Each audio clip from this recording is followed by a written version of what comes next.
Séance de sensibilisation sur la loi numéro 2025-9 du 3 avril 2025 portant cadre juridique de la chefferie traditionnelle en République du Bénin le dimanche 20 avril 2025 dans l'enceinte du palais de Sa Majesté Dada Wegbadja à Patinsa à Abomey. Les chefs de lignée, les ministres à la cour royale de Dahomey, les dignitaires de culte traditionnel et têtes couronnées ont massivement effectué le déplacement. Tout a démarré par une animation du rythme à Bochebou.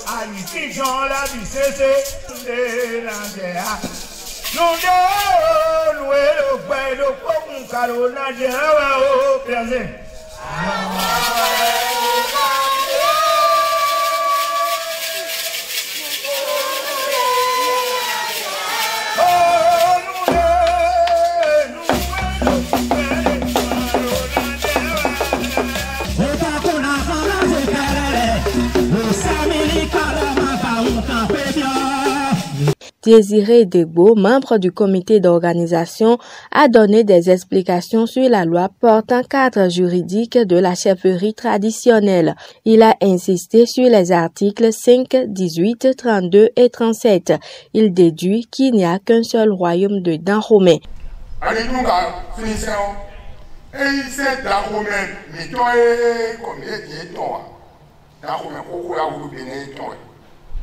Moi, je suis Dahomey, je suis comme il est là, et il s'est gommé toi.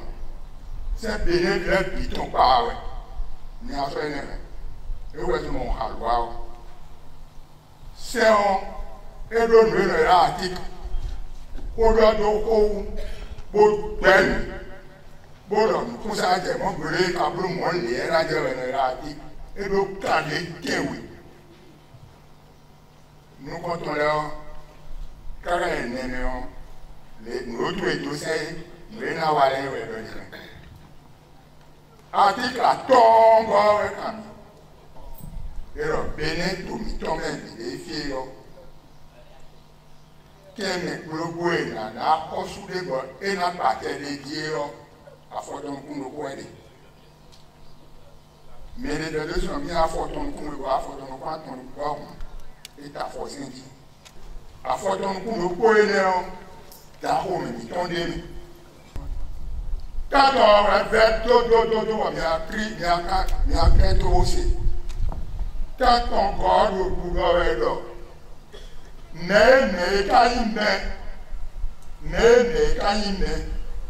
bon rayon, et n'a du caïdeur et de l'air. Alors, tout qu'on la globule, il va voir le moyen. Oui, n'est rien à nous.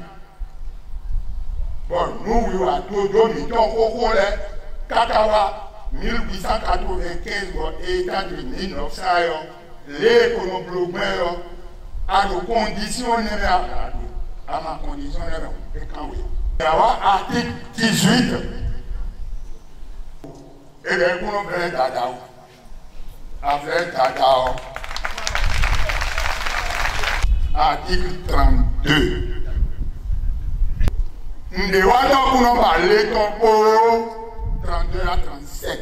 À Emmanuel Yves Aranzo Gleled, lui aussi membre du comité d'organisation, d'insister sur le fait qu'à part Sa Majesté Dada Deweno Wegbadja, personne d'autre ne peut être transporté en hamac ou avoir parasol de roi. Il n'est plus question d'imiter le roi, a-t-il déclaré. Dada vrai oui le métier, mais des sacs à comme Dada.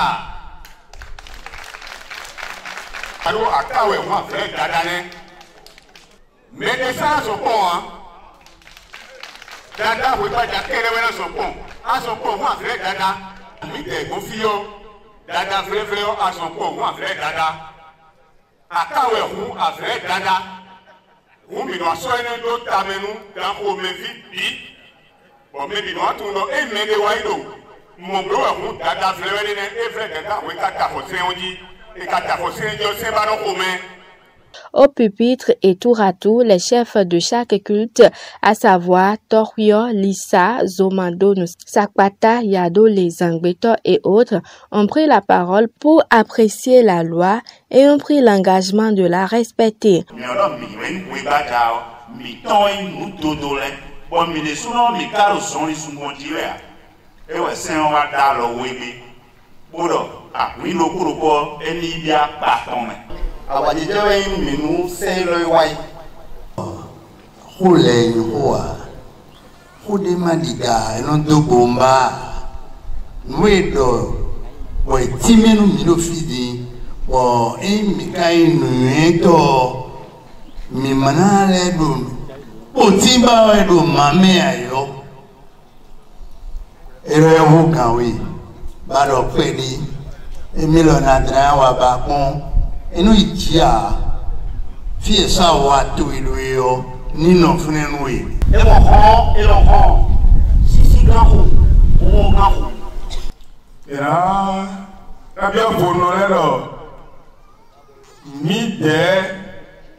Et donc, nous sommes retirés au Portugal, nous pouvons aller d'accord. Alors, moi, il y a une tine. Milo c'est le barré poli pour talon wa bois de ton. Mijako, tu sommes t'as la roba de Québec. Zakele. Milo petit someni. N'ero da tiawea. Ensemble et unis, le Collège des lignées du royaume de Dahomey a fait une déclaration lue par son Altesse Da Adoukonou Agonglo, président des chefs de lignée à Siata de Dahomey. C'est avec émotion et fierté que nous tenons ici aujourd'hui, unis comme un seul peuple, pour affirmer notre soutien plein et entier à la loi sur la chefferie traditionnelle. Nous, avant du royaume de Dahomey, unis dans la diversité de nos liés, saluons cette loi comme un acte fort de reconnaissance, de réhabilitation et de justice sociale. Elle vient inscrire nos institutions ancestrales dans le cadre républicain, avec respect et dignité. À travers cette loi, tous les niveaux de notre chefferie ont été pris en compte.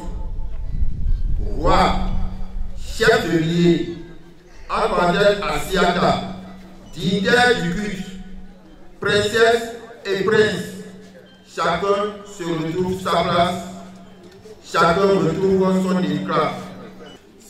C'est le signe que notre mémoire collective compte, que notre histoire n'est pas effacée, que notre héritage de Dada Wibaja vit encore à chacun de nous.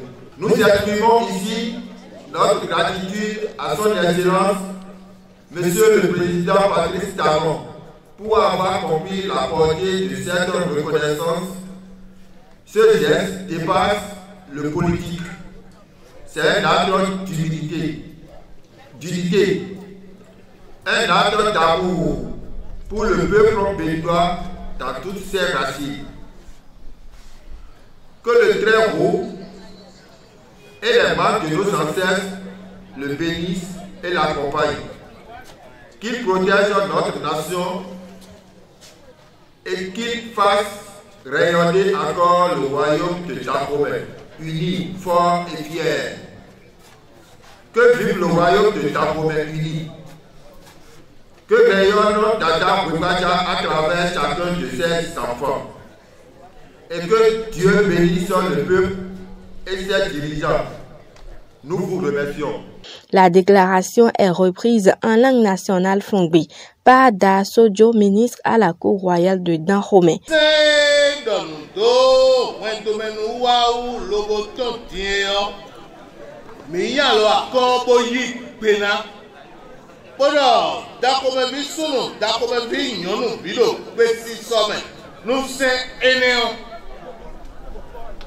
Mime dakome bile lobodo budenu he se eneo eklami dameji ewa bo avon blodo bo wa tonu donu gadi lobo sonu donu teme eneo wezo bo dakome bi sunu nyonu bi yan lo akon bodo eminano gbedinu se eneo gbedinanu se eneo mime eyi asiatale bonugale vonole da poto nale pon da ko vi bipa mimo temi tome bo teme mumo eneo zon bona dalo mi bonwe azomi to dede bo mi do na wa bonu ko ina tinu da ko meto lobo kana tinu beneto bio azo eneo mi tumbele bo tun deji bo se eneo si gonu mi dogbenu toga mi ton Patrice Talon do ehunhle beneto bidomeji wayi emidonu wedonu wa ezo bo wedonu wa emi re gbangban do alo emiton alo mi ome no bi upeto mau no bi upeto we gbaja koda kan tole bipan yeni bono udoton bono mekpe koda so wawele dikudo lobonu se eneo nayi budeji dako okra inu beneto bi bona inu dako meto lemi do beni kakakakale jali no dako mesi to dada we gbaja nyonani huhoni bono we dizana to re to na nino re tegbe bono mau gbedo to ni fo te do titon no da ko me na fa bona le fa dedi. Il est à préciser que la succession au trône de Rui Gbadja est désormais limitée à la lignée Gberanzin et Ago Yagbo.